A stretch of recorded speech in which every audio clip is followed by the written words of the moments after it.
And we're live. All right. So, welcome to the first episode of Real Onez Rising, where we talk to the real ones and talk about how our awakening and where we came from and where we're going. I'm African Black, 888, and I'm here with my homie. I know him as Cowboy, but he goes by other names nowadays. Would you like to introduce yourself? Sure. Well, formerly known as Devin Who is a given name, but we'll just go with V for right now. All right. V.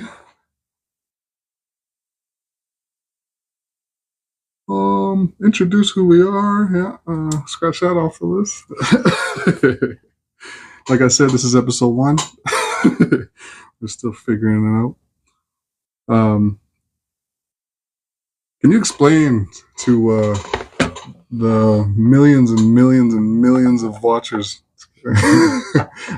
Soon to be. Yeah, exactly. We have the phone turned, so we don't know exactly who's watching and who's not. But more likely than not at the moment. Can you explain what a chosen one is? Chosen one? Yeah. Oh, from what I've gathered, someone, who chooses themselves over anything, as in materialistic or status, or I guess just becoming something that you're not. And by chosen one, you go through a life that isn't meant for many, as well. It's a very hard life. You walk a path that, I consider the path less traveled. And, when you get to the end, hopefully there's pot of gold at the end of the rainbow. But no, it's also more than that. You're here for a reason. You're here for a purpose.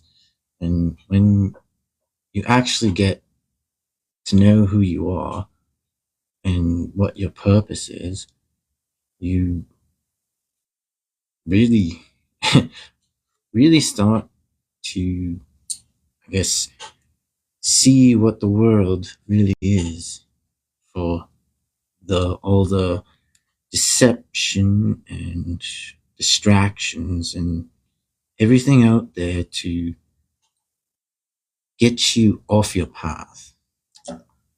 I remember as a little kid, just always like feeling the whole outcast, the different one and the last one to get picked, even though you think you feel like you're getting along with everybody. You feel like you're doing the most to be a part of all the shit and stuff. Oh, pardon me. But it seems like everyone kind of hates you for some reason. Well, not at first, because, they become your friend, and, I thought they were my friends, but really they got pretty much used me or used my energy, and I didn't really understand about that. But, no, I think I really did when I was younger, until my adopted family took me to do this ritual as such, and totally just erased my memories. And, yeah, you don't have too many friends when you're on your spiritual journey, that's for sure. It feels like there's this competition that you're not aware of until you listen to behind closed doors, right? Well, I always just was in competition with myself. Absolutely. Hell yeah, right there, man. And yes, when you're thrown into a competition with no idea that you're actually in a competition until it's too late and you're actually already in the thick of it, it's quite eye-opening. I think we're getting a little ahead let's start with what is a 144,000? What does that mean to you? Well, to me, that's all the, I guess, the 12 families or 12 tribes of, what was it, Judah? Or Jesus? Or not Jesus, but 12 families, 12 tribes of the Holy Land. And, well, 144,000 is what they say of how many there is. And we each have a part, and we're all placed around the world in different parts. And so we got to help others awaken, or open their eyes at least. And I'm not sure if I've really done much, but possibly. What I've gathered is that these 144,000 individuals are strategically placed across the earth from the divine, and that these people are set in these pretty much in the worst predicaments you can fucking think of, you can fucking imagine. And I just said fuck again, sorry. But and that their vibration alone helps the surrounding area. Not only because think of it as like throwing a pebble into a pond, and that vibration ripple. Yeah, it affects the entire fucking pond. And that's just from one pebble. Exactly. And not only is it's unconditional love is what it is. And not a lot of people truly understand what that word actually means until you feel it. Until you love yourself. That's true. Like, my whole life, I thought it was love from my adopted family and from past relationships and such, but no, that wasn't really love. So either infatuation, never really was shown love until I loved myself. And, well, wow, what a change. When exactly did you learn or figure it out that you had to love yourself? What does loving yourself mean to you? Loving myself would be getting to know myself, all my flaws, and not like shunning your flaws or anything like that. No, embracing them and truly just being yourself authentically. If you don't mind, may I ask, what do you consider a flaw? Flaw? Like for myself? Yeah. I'm an overthinker. I'm always in my head. And, well, once I kind of stepped out of my head and got more into my soul and spirit, that's when things started to change. But also, my overthinking and all that really helped as well. Analyzing? Oh, yes. It takes a lot to deep dive into yourself and actually figure things out. Why do I feel this way? Why does this bother me? Trigger. Why does this trigger me? And instead of avoiding the trigger in your day-to-day life, acknowledging it and figure out why do I get triggered. Yes. Like, we all have these underlying issues or past traumas that we have from childhood. And, well, I actually got to figure all mine out. And, wow. I did not really know about some of the stuff that happened to me until I pretty much relived it. Isn't that crazy that, like, before the awakening, you would, like myself, I would say, like, I don't have that much issues. I don't think that I had a pretty good, it was okay. There's nothing really bothering me. And then you kind of you finally figure out, like, holy fuck, no way. There's some deep shit in there. What? So, can you explain When did you first realize you were awakening? I had my first awakening, spiritual awakening. I actually was out living in BC, and where I used to work, all of us went to one of our friends' places, and we were having drinks and everything, and a little bit of a party. But I did some mushrooms, and well, in my background, in my culture, mushrooms are a healing medicine. And well, that night I relived one of my past traumas, and well, I didn't know, like, my whole life until then, what happened to me or why I was so angry towards the world and towards my parents, and just very angry child. And well, then I relived it with me getting raped, and well, just felt like major, like, relief or off my body, and a big weight was lifted. But that was just my first spiritual awakening. And may I ask, was it like seeing it from a different perspective or something? Like, what exactly was totally had an outer body experience, and yeah, I was watching myself by the fire, like reenactment, you could say. And was there like some? This is what I'm getting at, or understanding from it, is you were realizing it wasn't your fault or something, or wasn't? No, I was just finally knew what really happened to me. Oh, you just didn't remember it at all? No, I didn't know anything. But I knew something happened. Then I relived it, and wow, what an experience. The next day, I just felt like I got hit by a bus. Just didn't want to do anything. And then, well, I got in touch with my adopted parents and asked them about it, and they just, oh yeah, no, I don't remember or anything like that. So, what? I wonder.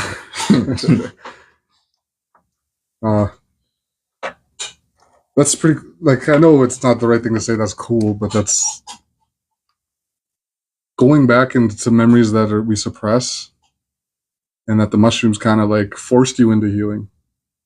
It's kind of a cool idea, because like it was something you needed, right? Oh, totally. And like, otherwise I wouldn't be here talking to you. You would still be cowboy, right? No, I probably would be dead. Oh, that's unfortunate. But thank the Lord you're not.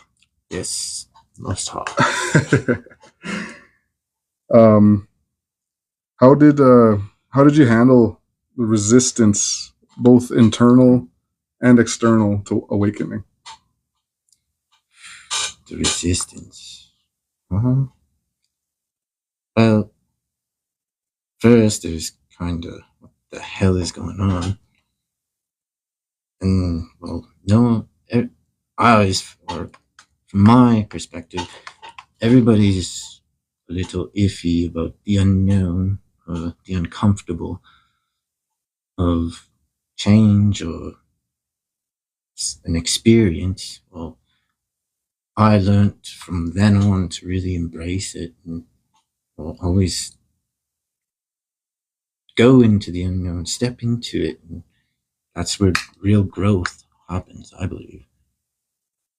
Were there some parts of you that didn't want to acknowledge what it meant?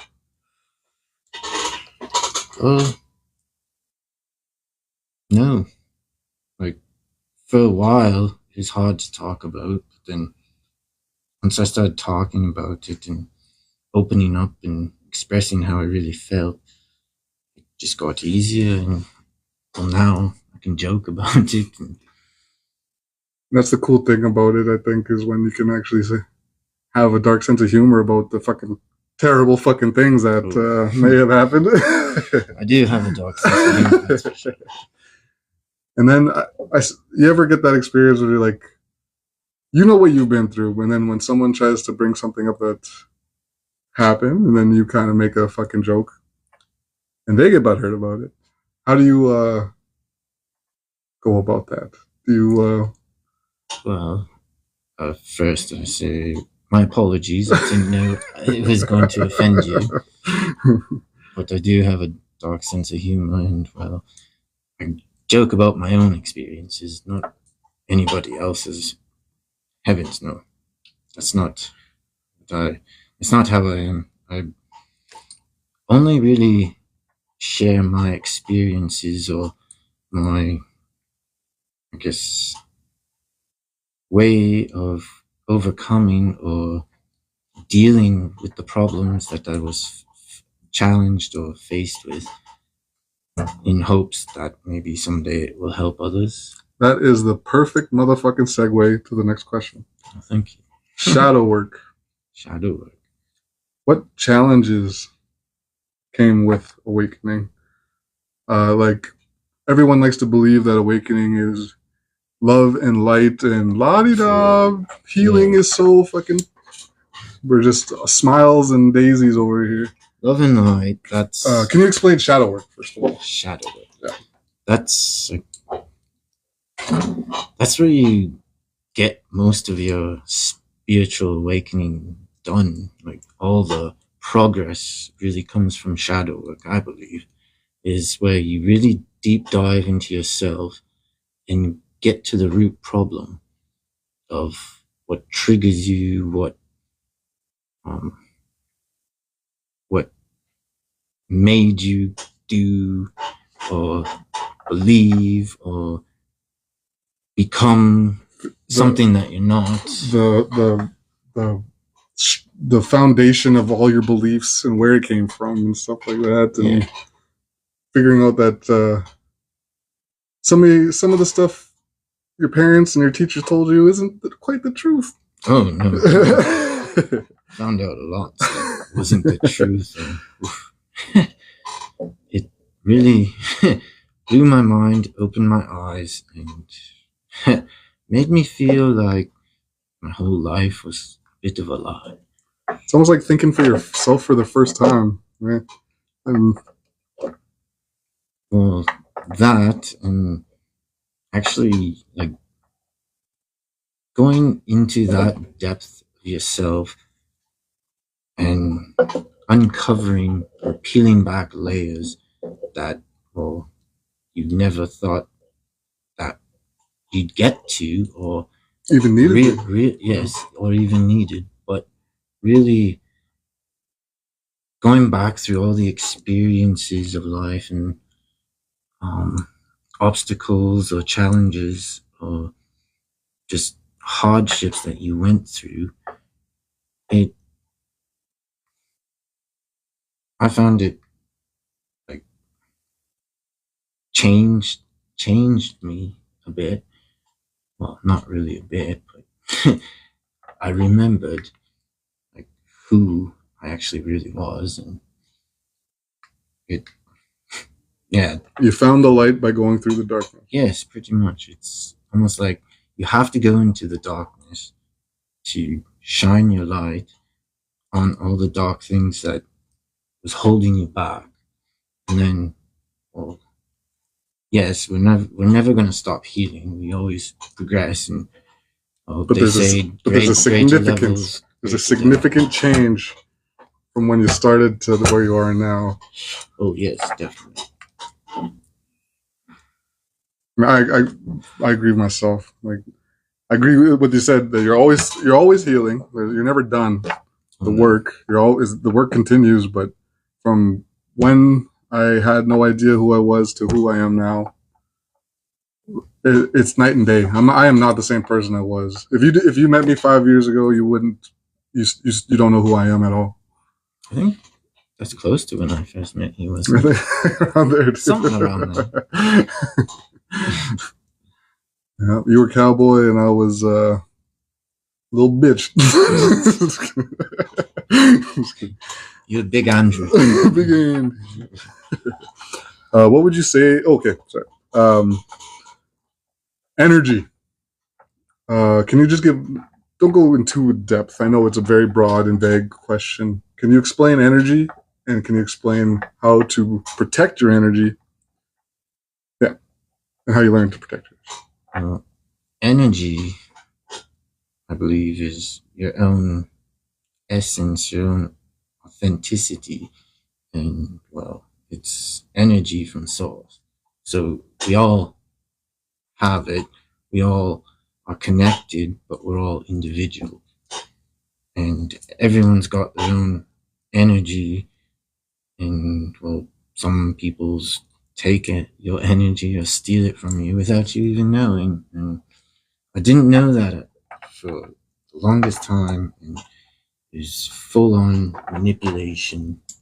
And yeah, it just really kept messing up everything in my life for me. And never understood why until I actually started getting more into spiritualism. And yeah, like protecting your energy is major. Mm-hmm. I think the cool thing about it is that when you learn about yourself, you end up learning about God. Yeah. You find God by learning about yourself. And that's what's cool. When protecting your energy, like I like to use Palo Santo just for, I always carry it as a quick, nice, easy energy clearing out the negative. And well, you can smudge with sage. There's another technique that I do, and it's emotion, but you also use your words, and you're pretty much taking all the cords of people who latched on or connected to you. Take all the cords, and before I was transmuting it and sending it back, which helped the others, or the ones who are sending me or taking energy. But now I don't transmute it. I just cut them and send them back, and well, they got to deal with what they sent to me. So for those of you that may not know this, but there's a lot of people that have an understanding of energy. Energy is ancient. It's our life force. And there's families that teach their children energy. And there's families that you think are regular people walking around these streets, but they have a education on this that some people are unaware of. And what Real Onez Rising is trying to do is educate the people on how to protect themselves, and then that you're not alone, and that we're here, and we're rising, and yeah. Energy is everything. Like energy never dies. Like, even if your vessel dies, your energy, your soul, recycle. Takes another form. Either reincarnation, or you move on to your next, I guess, life or world or whatever, really. I forget, it was a mentor online that taught that I really liked the way he phrased it, that God is the ocean and we're the cup, and we're a cup out of the ocean, and we're like 10 steps on the beach away from the ocean, and every lifetime we're just a little closer back to it if we've lived a good life, and we're getting closer and closer back to being one with God. But you know what? It's only if you learn the lessons you're supposed to learn and evolve as a human being in this lifetime, or else you might be going a little bit back. And then you never know. And it's hard to tell someone that's so far away from God how good God is. And from their perspective, God doesn't exist, right? Yes. And for a long time, like, I was raised Catholic, so I'd go to church, and I did not like church at all. Who does? But that's from past memories. Why I hated church. But yeah, like actually really connecting with God, not in a church setting or religion, but like through yourself, through what you picture God as and what you feel. And that's where the real connection happens, I believe, is by just believing in yourself and what you believe in as God. And well, he's always with us, he's always around.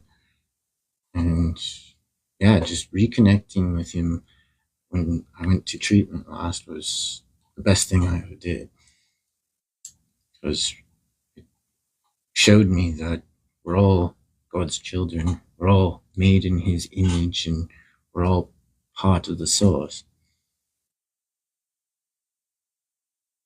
I thought I lost it.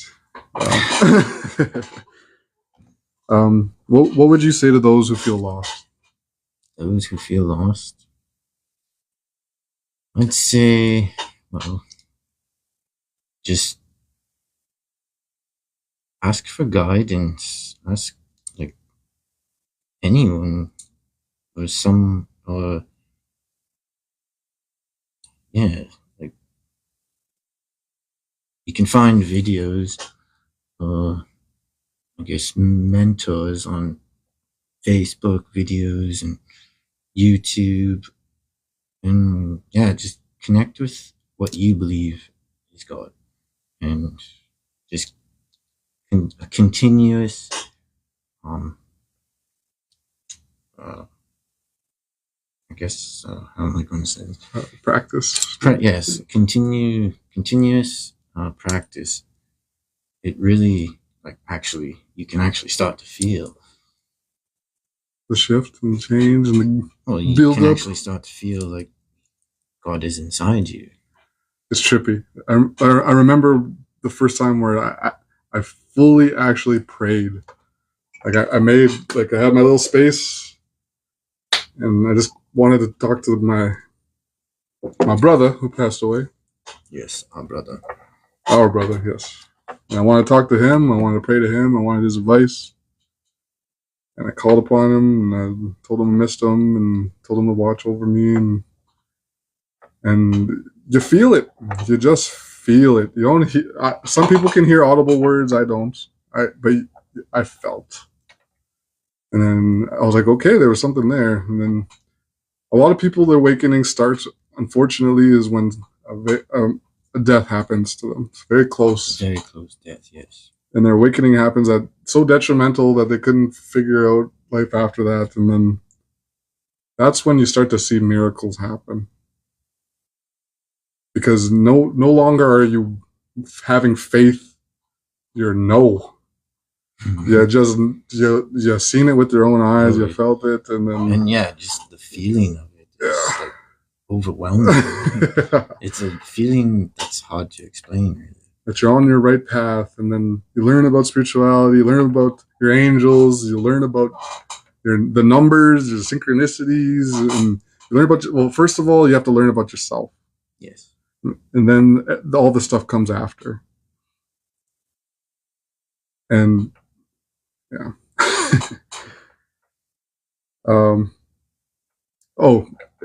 My advice to anybody that feels lost, you're on the right path. You're closer than most people. If you're feeling lost, then you're on the right track, because we're stuck in this bullshit matrix. And if you're going along and feeling like 9-to-5 job, work every goddamn day of your life, and fucking have enough energy just to fucking hang out with your kid for 2 hours a week is a life worth living, then that's fine with you. But yeah, going on that, feeling lost is actually like, yes, your first step. That you're admitting that this ain't right. Yes, something's askew. That's where you start. When you get realizing you're lost is the first step to getting found, right? So what would you say your mission or purpose is. My mission and purpose. Well, oh, this is a big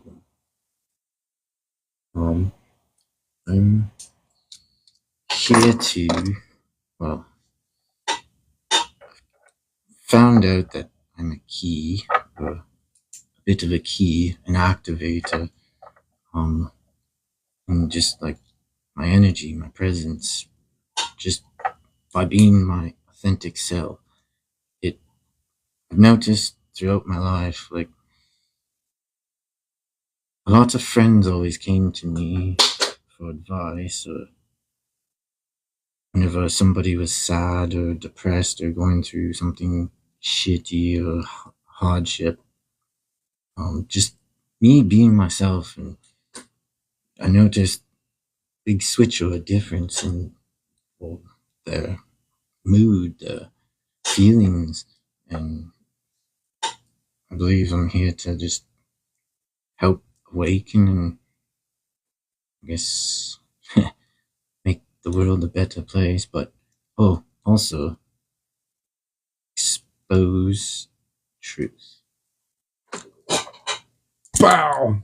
I get a lot, I consider, downloads or visions or dreams of, well, what has happened to me without me knowing, or like actual, sometimes I'll get taken to another spot and I can hear what people are saying or talking, and, well, I'm responding, but I'm responding to who? Then no one's around me, and all of a sudden it's like, oh, I understand. I know who's talking, and yeah, it's pretty wild.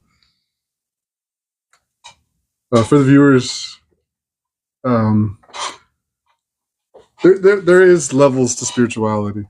There is levels to it, and it takes it's very easy.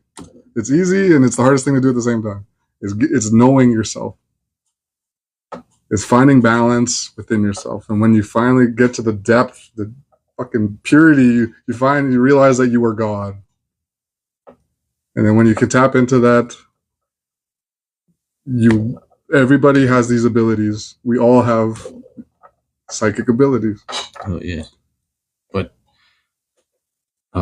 lots of people, not people, but doctors and people who want to control, they look at it as a mental illness or something to be fixed. Yep. Shouldn't fix something that's not broken. Something to be guided. Yes. And really, like, understand what your ability is and what you can do with it.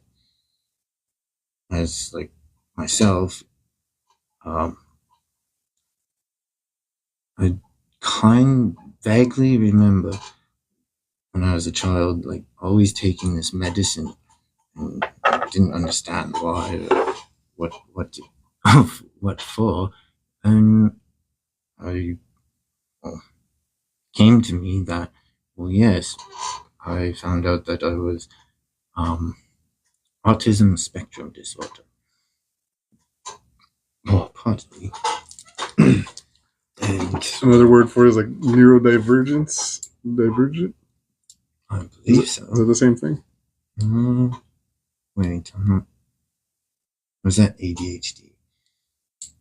I really but really good at pattern recognition, and, well, my IQ's quite up there.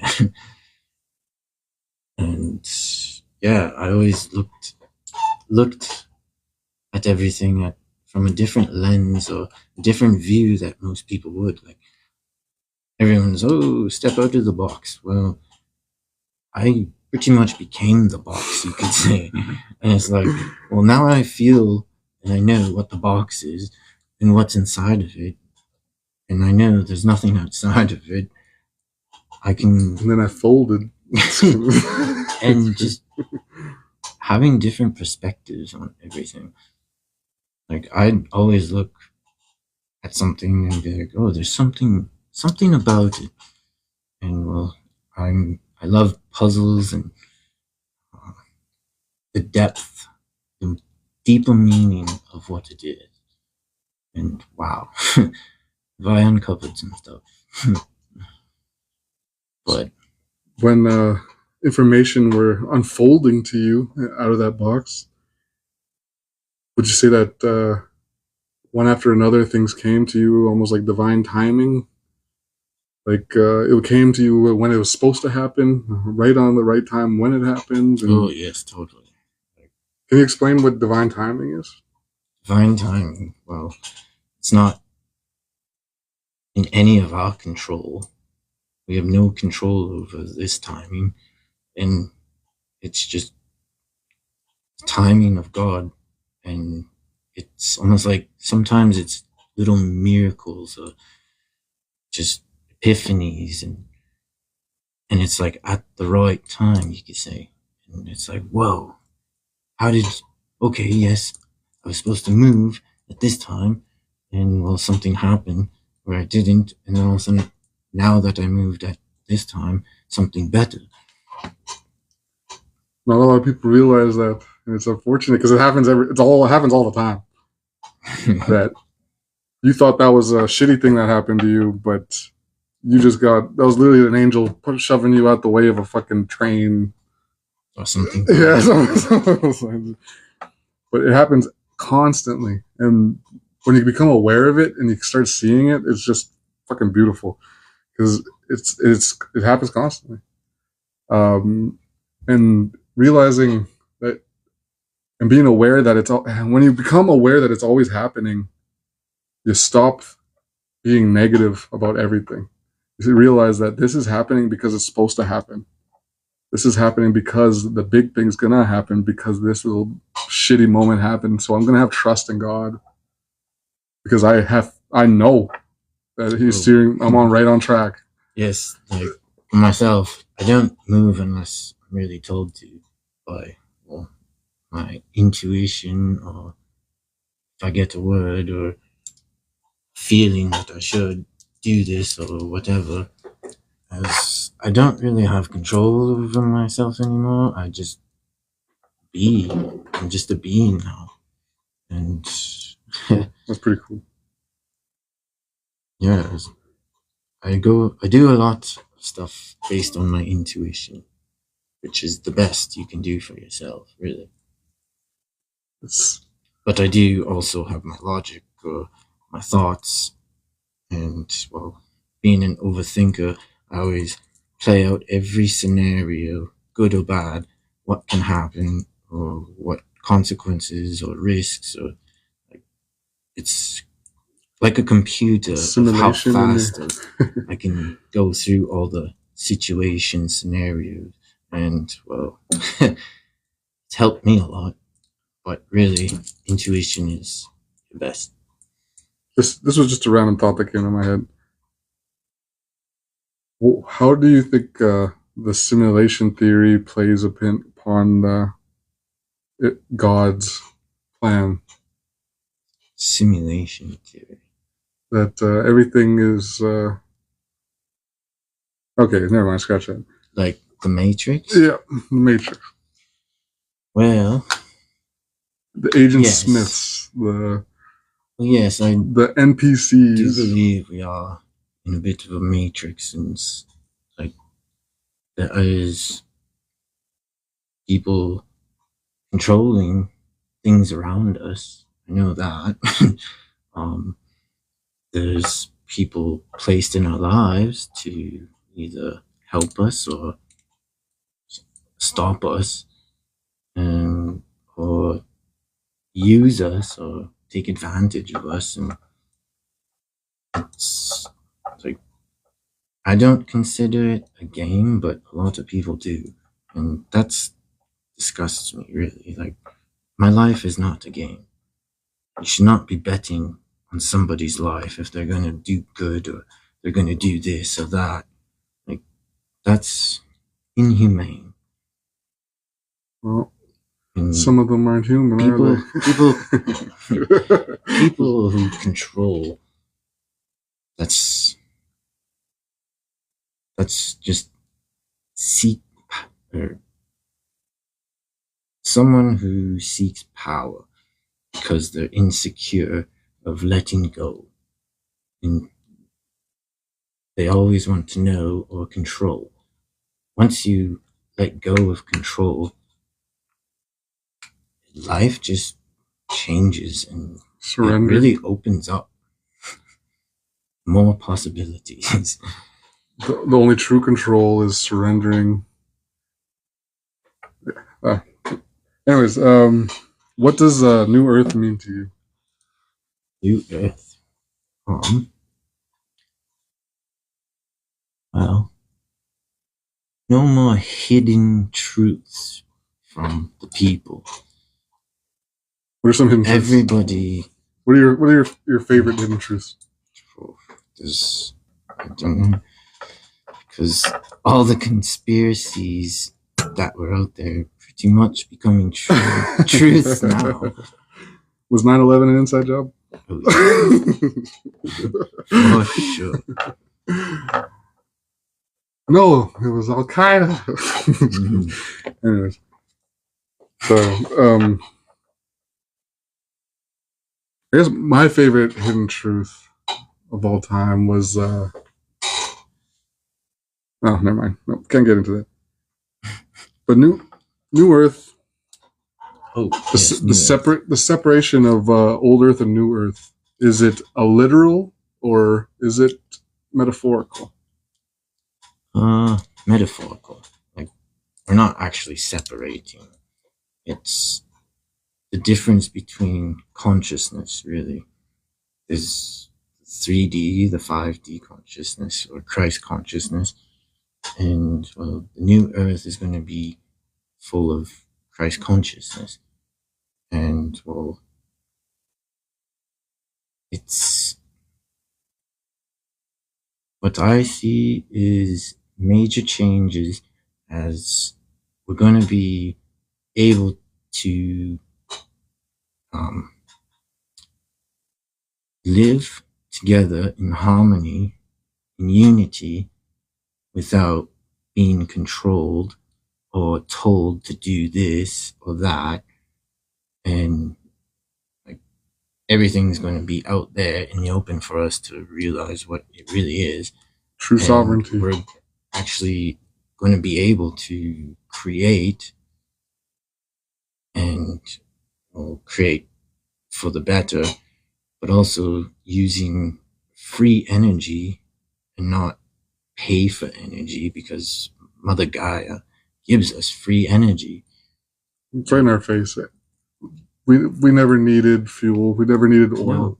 Even though there is surplus amounts of oil. They need to empty that back into Mother, because that is the lubricant for the engine. And, well, very important. And we have vehicles that run on water. We can create energy out of fucking nothing. The ether, we just fucking tap into the ether, like Tesla coils, the old Tartaria. Did you hear about that young fellow that he created petroleum fuel out of plastic, and they keep trying to kill him? He's almost dying. Yeah. Control and money. They don't want anything to ruin their money. And every time someone comes up with an idea that's going to save the world, they freaking kill them. Like, it's so obvious to the point where people that it's hard to deny. Like, I believe that there's not going to be like paper currency or anything like that. It's going to be energy. Energy will be the new currency, really. Well, currency is an energy. True. So I don't think it would take the form of I still think it'll take maybe a physical form. I'm dedicating my time, my energy to helping. Oh yeah. Or just like the old ways. Yes. Like, and bargaining. Like I love bargaining. When you can go to a store and actually fucking get the price you deserve, and then you think it's the best. Like, I'd rather trade something for something, or my skills or abilities, compared to getting paid for it. Like, there's lovely things that people create that I'm just astonished. And if we have if we're self-sufficient and we don't need to buy food, or we don't need to buy heat for our home. We don't need these things. We won't need much else. All the things that will want is things that we want personally, that we don't have to will die for. We shouldn't have to pay to fucking live. It doesn't make any goddamn sense. The reason why every plant and every tree is a male tree, and there's no fruit on the streets, and this is ridiculous. And all the fruit don't even have seeds anymore. They're all mutants, yeah. Not real fruit. I remember seeing what a banana actually looks like. I was like, well, just going back to using the Mother Gaia's energy and more eco-friendly ways of building or creating societies, and just really helping one another instead of separating yourself from cliques or stereotypes. No, we're all equal in my eyes, really.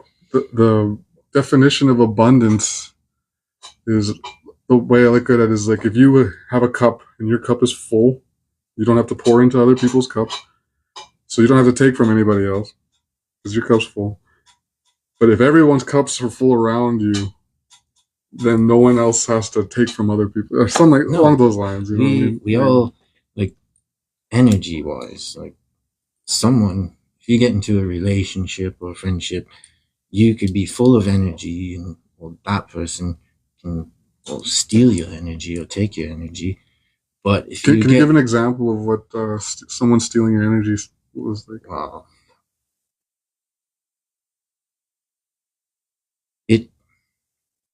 Energy essence, they take it from you and they use it for themselves to either benefit in success,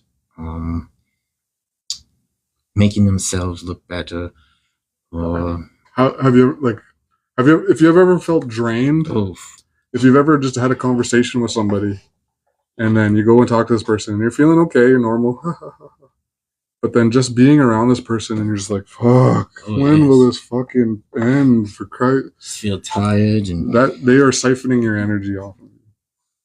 And some people do it unknowingly, but most of the time they're doing it purposely. Because when they siphon their energy off you, they get a high off of it. They get a up off of it. And yeah. Fuck you guys. Oh, I did it again. All right, I think we got to close things up here. Is there any closing words you'd like to say and tell the people?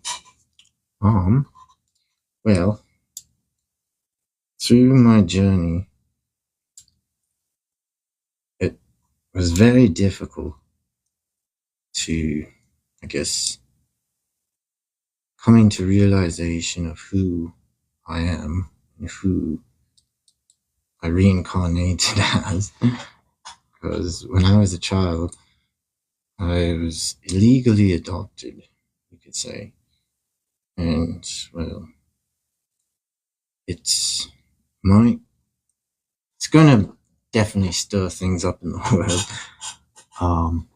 So I reincarnated as Vesta Tilly, Matilda Alice Powell, and that freaked my adopted family out major, where they took me to some old practitioner, Slavic lady, and she performed this ritual which pretty much took my soul, and I couldn't remember anything, so I was just like a zombie.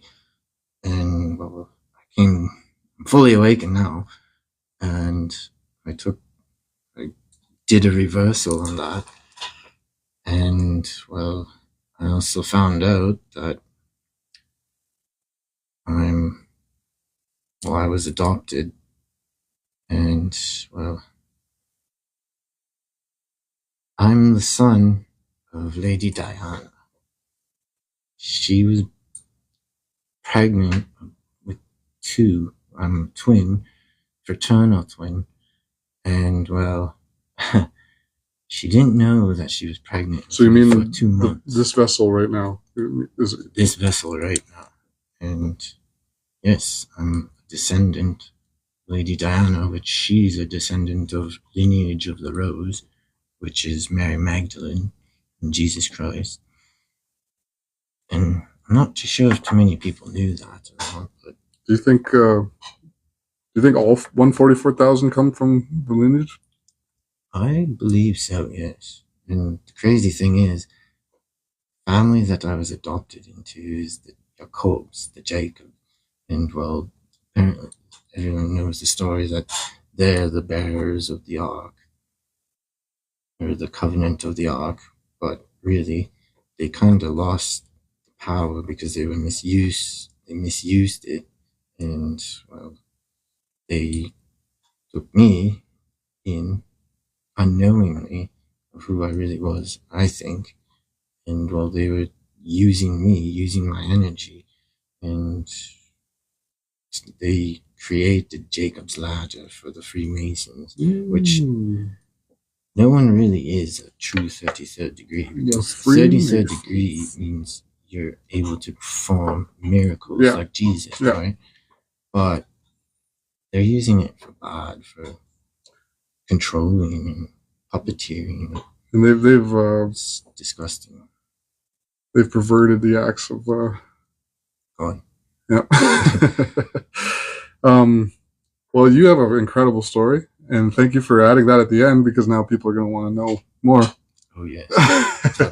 Do you have a handle you would like to get people to reach out to you, or we can come out to that later? I can just post it on. Yeah. Okay. Yes. Well, thank you for a great freaking interview for the first. Oh, and I came back with my haircut. It's an insider joke to, well, I told Regina before she got rid of me and a bunch of others, I told Regina that I would come back as her worst nightmare, and not with a vengeance, but just her worst nightmare. And, well, Lester Tilly, she really hated me, as, well, I was the king of drag, started it, and, well, I was born into her family, and my haircut is like a Cabbage Patch Kid, because she hated those. She was terrified if one of them came back alive when they were harvesting them. And, well, if anyone knows about the true story of Cabbage Patch Kids, well, yes. Now. So it was an insider joke, but really, there's none of the insiders left to really understand the joke, I guess. I got it. Yes, because I explained it. But if I didn't explain. All right. Well, thanks again, V, and we'll make sure to fucking do this again real soon. Thank you. All right. Please follow me.